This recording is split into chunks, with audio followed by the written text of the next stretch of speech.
Viewers, अब मेरे पास इसमें नेक्स्ट क्वेश्चन है पार्ट 8, 29 30/49। ठीक है, तो हम इसको कैसे सॉल्व करते हैं कि हम 29 को 49 से मल्टीप्लाई करते हैं, जो नंबर आ जाता है उसको 30 के साथ प्लस कर लेते हैं। ठीक है, तो जब आप 29 को 49 के साथ मल्टीप्लाई करेंगे तो ये आपके पास आ जाएगा 1421, और जब इसके साथ आप 30 प्लस करेंगे तो ये आपके पास आ जाएगा 1451। ठीक है, तो अब ये इस किस्म का होगा, तो ये जो है, अच्छा अब ये 1451 ये प्राइम फैक्टराइजेशन से सॉल्व नहीं होता, क्योंकि ये एक ऐसा नंबर है कि आप किसी भी नंबर को डबल करें तो ये नहीं आता, बस 1 के टेबल में आता है और अपने टेबल में आता है, और कोई ऐसा नंबर नहीं है। तो इसको हम करेंगे डिवीजन मेथड से, लेकिन जब मैं डिवीजन मेथड के और क्वेश्चंस करवाऊंगी तो ये वाला भी मैं उसमें सॉल्व कर दूंगी। ठीक है, अब चलते हैं इस डेसिमल की तरफ। ठीक है, हमारे पास डेसिमल में है 0.0081। तो सबसे पहले हम क्या करेंगे, हम डेसिमल को ख़त्म करेंगे।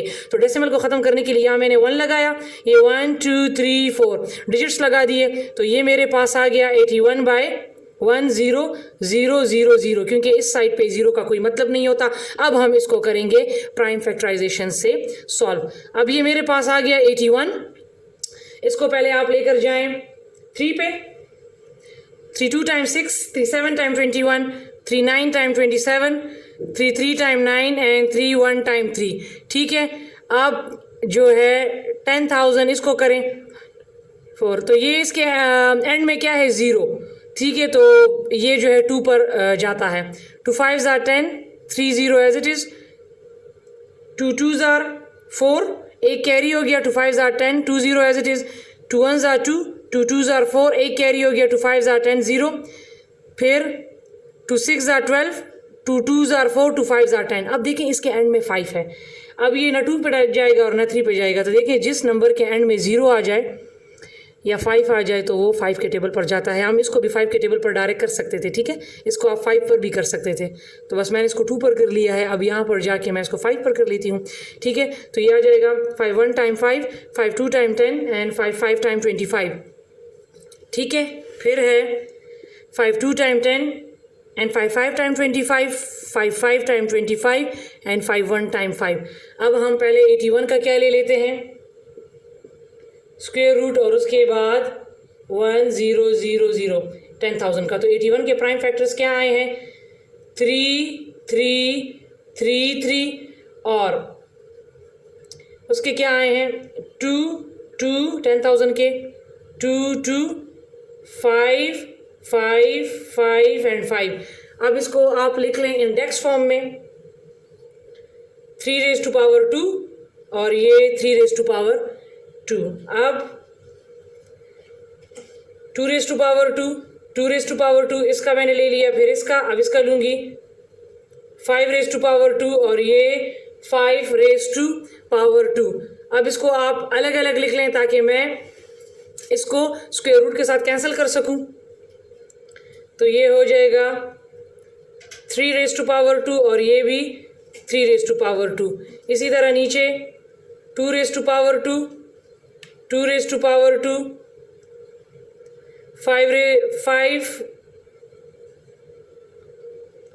raised to power 2 और ये 5 raised to power 2। तो ये 2 स्क्वायर रूट के साथ आप इनको कैंसिल कर लें, तो यहाँ पर ऊपर रह जाएगा 3 मल्टीप्लाई बाई 3 और नीचे रह जाएगा 2 2 5 एंड 5। तो इसका देख लें 3 3 टाइम 9, 2 2 टाइम 4 4 5 टाइम 20 और 25 टाइम 100। तो जब आप 9 को डबल करेंगे तो इससे आएगा 81, और जब आप 100 को डबल करेंगे तो इससे आएगा 10,000। So this is the answer. जी तो व्यूअर्स, अब मेरे पास इसमें नेक्स्ट क्वेश्चन है 11.56। तो इसका भी पहले हम क्या करेंगे, 11.56 इसका पहले हम पॉइंट ख़त्म करेंगे, तो ये आ जाएगा 1156 डिवाइड बाय 100। ठीक है, अब इसको हम प्राइम फैक्टराइजेशन से करेंगे। तो पहले चलते हैं 1156 को सॉल्व करते हैं।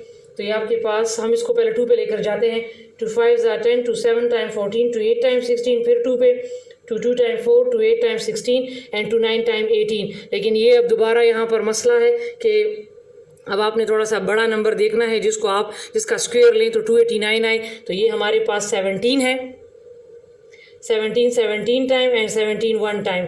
इसी तरह जो 100 है 5 पर लेकर जाते हैं या 2 पे, दोनों प्राइम है लेकर जा सकते हैं। 2 5 time 10 0, 2 2 time 4, 2 5 time 10, 5 5 time 25 and 5 1 time 5।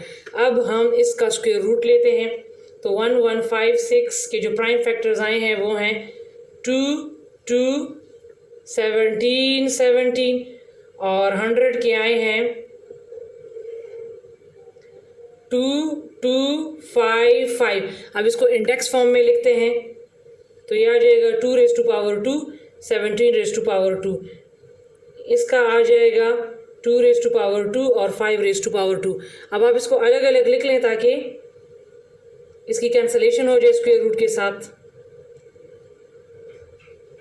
ठीक है, ये है 5, तो इसकी कैंसलेशन इसके साथ कर लें, तो यहाँ पर रह जाएगा 2 मल्टीप्लाई बाय 17 ऊपर और नीचे रह जाएगा 2 मल्टीप्लाई बाय 5। लेकिन वही चीज़ अगर इसको मैं मल्टीप्लाई कर लूँ, मैं 2 की कटिंग ना करूँ, तो ये मेरे पास आ जाएगा 34 बाय 10। इसको आप डिवाइड करें, क्योंकि क्वेश्चन पॉइंट में है तो लिहाजा आंसर भी आपने पॉइंट में लाना है, तो इससे आ जाएगा 3.4।